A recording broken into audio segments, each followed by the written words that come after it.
Okay, today we're going to talk about quest number 12. This is part 1. The first thing I need to do is help you understand, first of all, what is this equation? Q equals mc delta T. So, first of all, what the heck is Q? All right, Q is heat energy. It's important to understand that Q is energy, just like kinetic energy is energy, just like you have potential energy, just like you have spring potential energy. So thermodynamics also has heat energy. We all know that energy is in joules. However, we're going to be using calories mostly. Calorie is just another way to express energy. In fact, 1 calorie equals 4.2 joules. I'm sorry, my marker, I write really hard, so I know my marker is a little scratchy. So try not to set that it's in calories. In fact, you might even find something that is in joules. One of the problems on Quest, I think, has that, so I'll explain that when we get there. So mostly what you need to understand is that Q is heat energy, okay, and it's in calories. This is the conversion. All right, right now it's not really that necessary. I just wanted you to understand that. Next variable, M. Okay, M is mass. Very easy. For the most part, it will be in grams. Okay, every once in a while we're find a kilogram. So try not to be upset by that. Let me go ahead and tell you that temperature, okay, is usually degrees Celsius. But I'm going to tell you it can be Kelvin. If we think about Celsius, okay, and Fahrenheit, those are definitely not the same thing. They both measure temperature, just like you can have meters and feet for distance. But these scales are not similar at all. So let's think about now, though, degrees Celsius and Kelvin. They're not the same thing, but have the same scale. So remember that a Kelvin is always your Celsius plus 273. What's interesting is that a change in temperature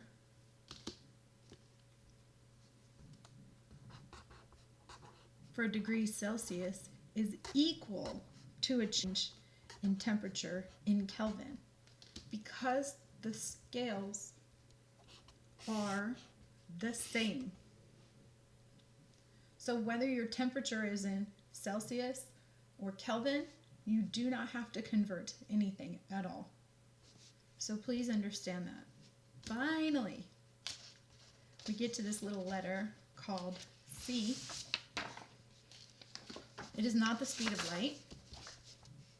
C is what is called specific heat. Sorry, I'll try to keep that straight. C is specific heat. What does that mean?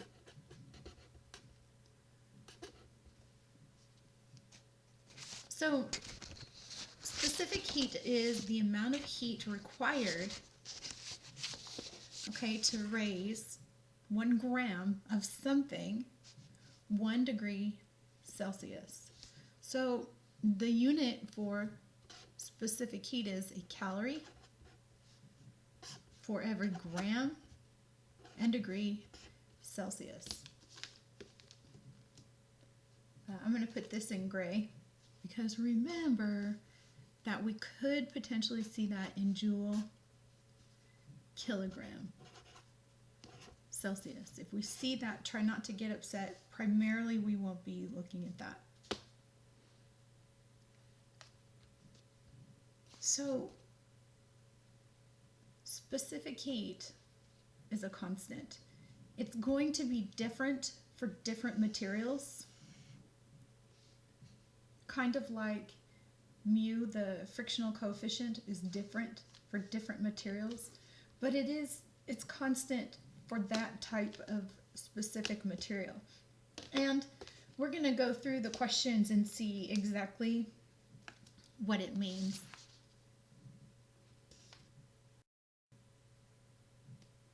The next thing that I want to show you is the equation for latent heat.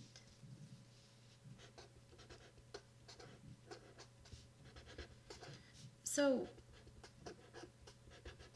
this is the amount of energy required for a phase change. This right here is mass, and now this is called L, which will be your latent heat constant.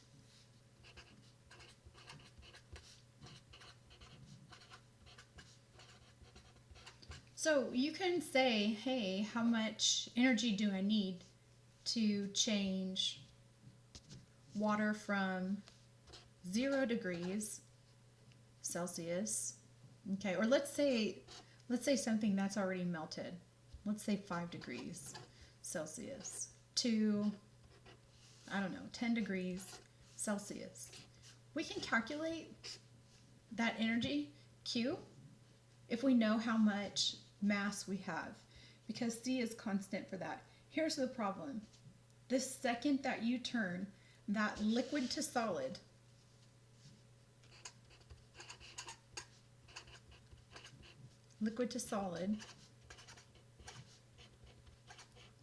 you need to add in the latent heat.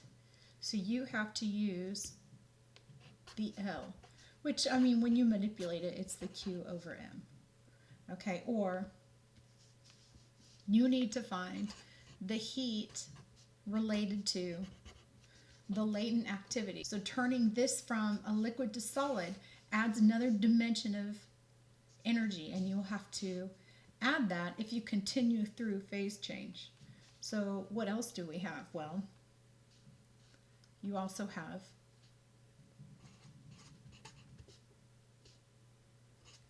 solid to gas. I'm sorry. You also have liquid to gas.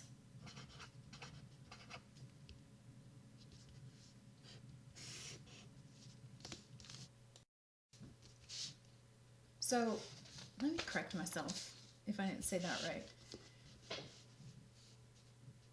So you can calculate specific heat, and you will use that, okay, within the same phase.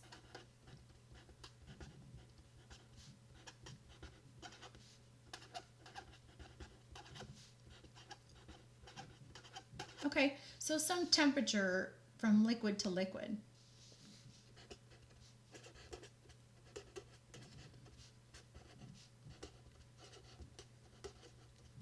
Okay, etc. I can do solid to solid. Okay, and I can do gas to gas. But the second that you are trying to calculate a phase change or a difference in temperature with the phase change between it, that's when you will have to use your latent heat.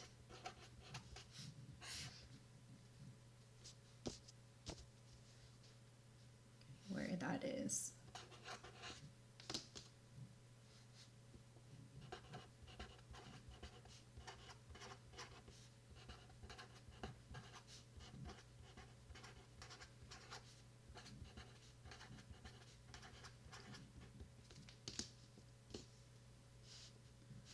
Okay, and that's your Q equals Lm. What's the difference here between this equation and this equation?